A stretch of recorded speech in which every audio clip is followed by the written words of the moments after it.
Give me thy torch, boy, hence, and stand aloof. Yet put it out, for I would not be seen.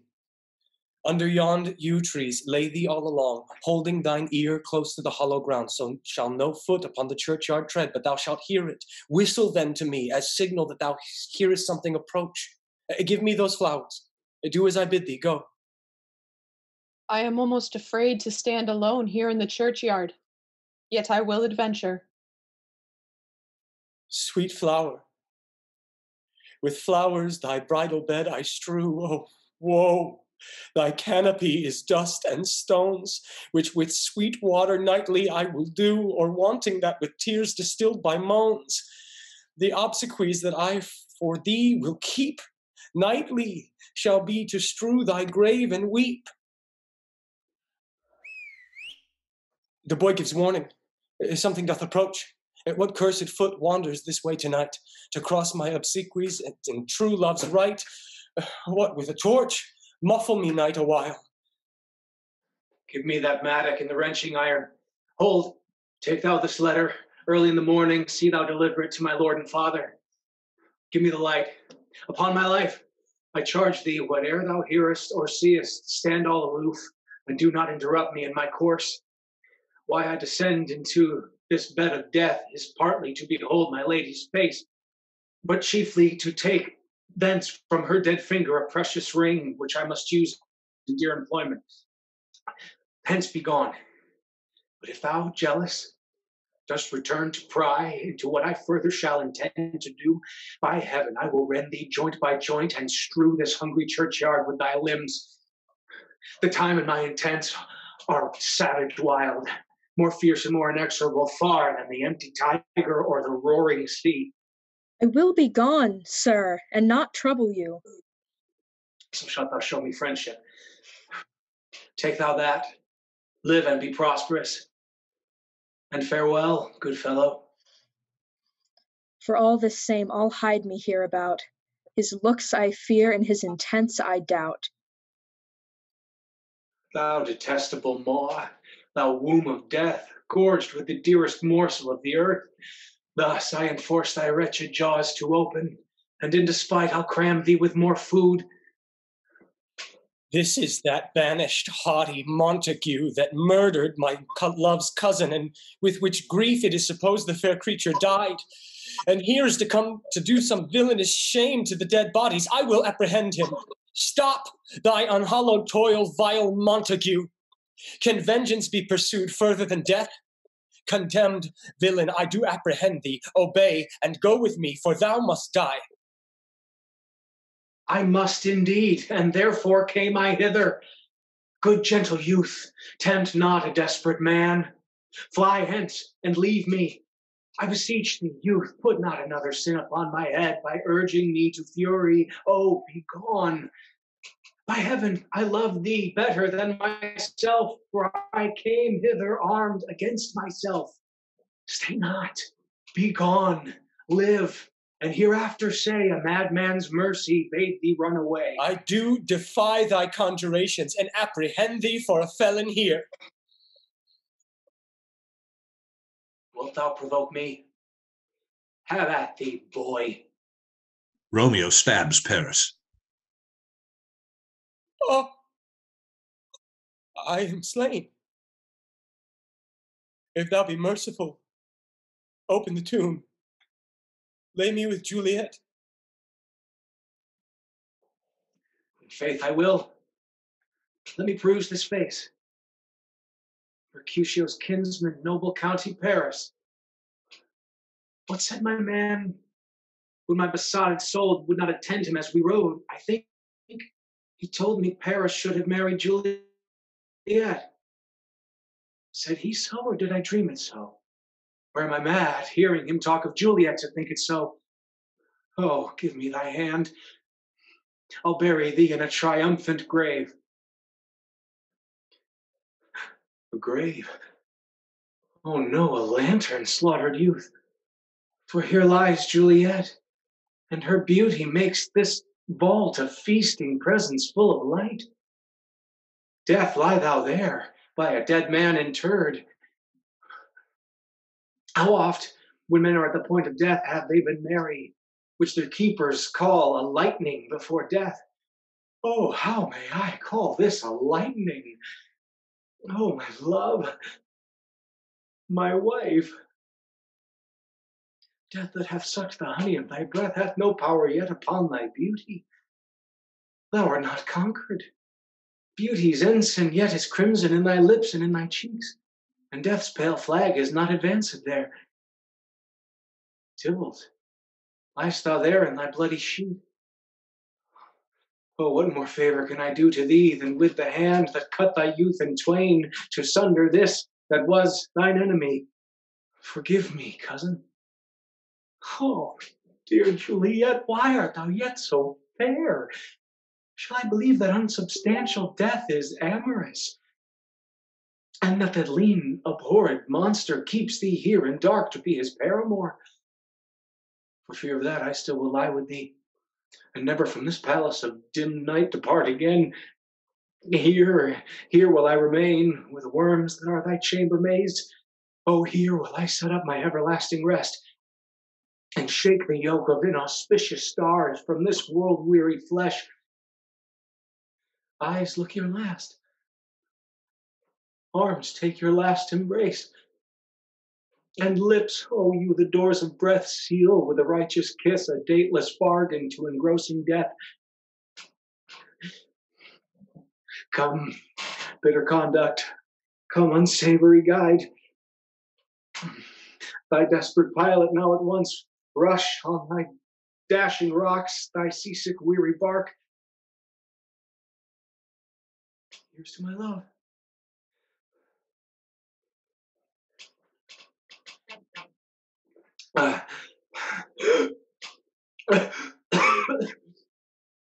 Oh, true apothecary, thy drugs are quick.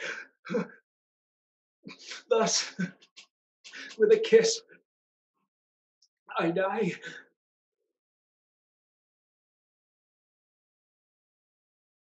St. Francis be my speed. How oft tonight have my old feet stumbled at graves. Who's there?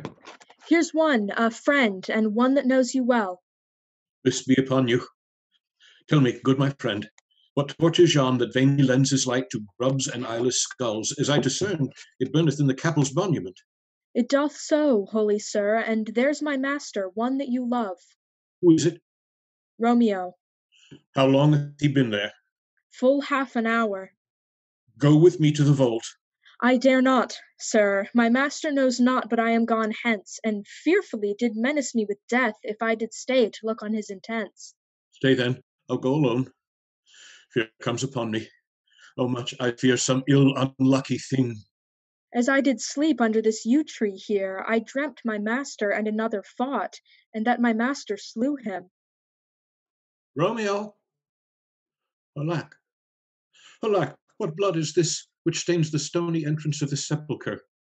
What mean these masterless and gory swords to lie discolored by this place of peace?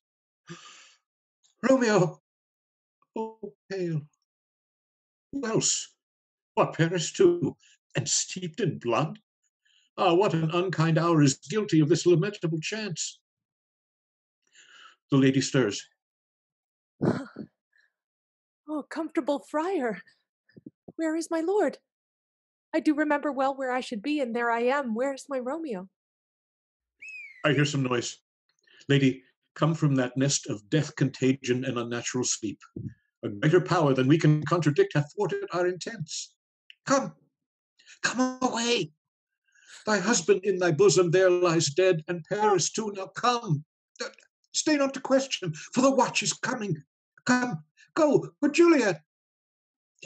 I can no longer stay.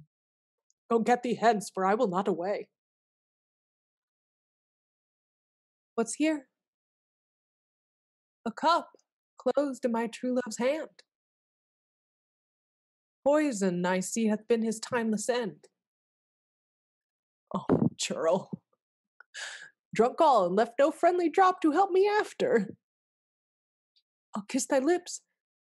Haply some poison yet doth hang on them to make me die with a restorative.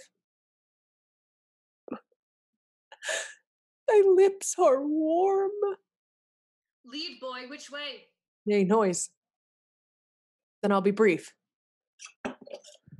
O happy dagger, this is thy sheath. There, rust, and let me die.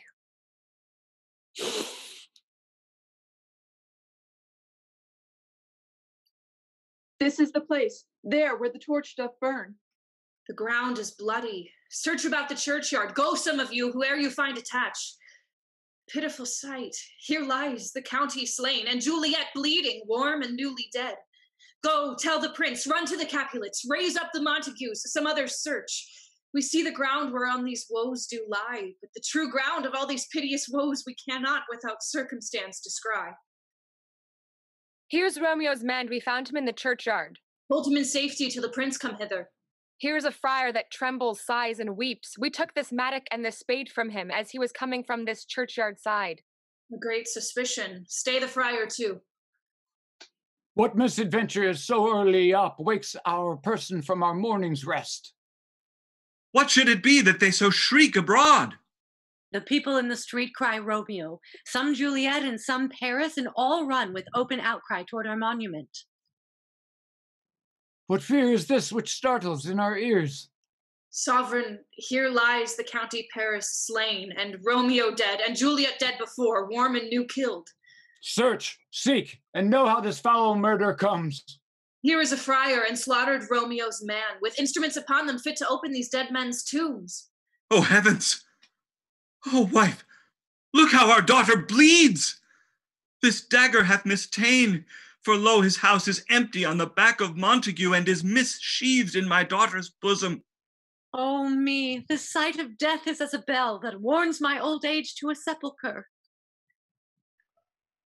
Come, Montague, for thou art early up to see thy son and heir more early down. Alas, my liege, my wife is dead tonight. Grief of my son's exile hath stopped her breath. What further woe conspires against mine age? Look, and thou shalt see. Oh, thou art taught. What manners is in this, to press before thy father to a grave? And seal up the mouth of outrage for a while till we can clear these ambiguities and know their spring, their head, their true descent. And then will I be general of your woes. Meantime forbear, and let mischance be slave to patience. Bring forth the parties of suspicion. I am the greatest, able to do least, yet most suspected, as the time and place doth make against me of this direful murder. And here I stand, both to impeach and purge myself condemned and myself. Then say at once what thou dost know in this. I will be brief, for my short date of breath is not so long as is a tedious tale. Romeo there dead was husband to that Juliet, and she there dead, that Romeo's faithful wife. I married them, and their stolen marriage day was Tybalt's doomsday, whose untimely death banished the new-made bridegroom from the city, for whom, and not for Tybalt, Juliet pined. You, to remove that siege of grief from her, betrothed and would have married her perforce to county Paris. Then comes she to me, and with wild looks bids me devise some mean to rid her from this second marriage, or in my cell there she would kill herself.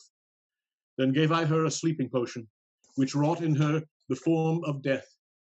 Meantime I writ to Romeo that he should hither come this dire night, being the time the potion's force should cease. But he which bore my letter was stayed by accident, and returned my letter back. Then all alone came I to take her from her kindred's vault, till conveniently I could send to Romeo. But when I came, some minute ere the time of her awaking, here untimely lay the noble Paris and true Romeo dead. She awake, and I entreated her come forth, but she too desperate would not go with me, and as it seems did violence on herself. All this I know, and to the marriage her nurse is privy, and if aught in this miscarried by my fault, let my old life be sacrificed unto the rigor of severest law. We still have known thee for a holy man. Where's Romeo's man? What can he say in this? I brought my master news of Juliet's death, and then in post he came from Mantua to this same place, to this same monument. This letter he early bid me give his father, and threatened me with death, going in the vault. I departed not, and left him there. Give me the letter. I will look in it. Where's the county's page that raised the watch? Sirrah, what made your master in this place? He came with flowers to strew his lady's grave, and bid me stand aloof, and so I did. Anon comes one with light to ope the tomb, and by my master drew on him, and then I ran away to call the watch. This letter doth make good the friar's words, the course of love, the tidings of her death. And here he writes that he did buy a poison of a poor apothecary, and therewithal came to this vault to die and lie with Juliet. Where be these enemies? Capulet, Montague, see what a scourge is laid upon your hates, that heaven finds means to kill your joys with love. And I, for winking at your discords too, have lost a brace of kinsmen. All are punished. O brother Montague, give me thy hand. This is my daughter's jointure, for no more can I demand. I can give thee more, for I will raise her statue in pure gold, that while Verona by that name is known, there shall no figure at such rate be set as that of true and faithful Juliet. As rich shall Romeo's by his ladies lie, poor sacrifices of our enmity. A glooming peace this morning with it brings. The sun for sorrow will not show his head. Go hence to have more talk of these sad things. Some shall be pardoned and some punished. For never was a story of more woe than this of Juliet and her Romeo.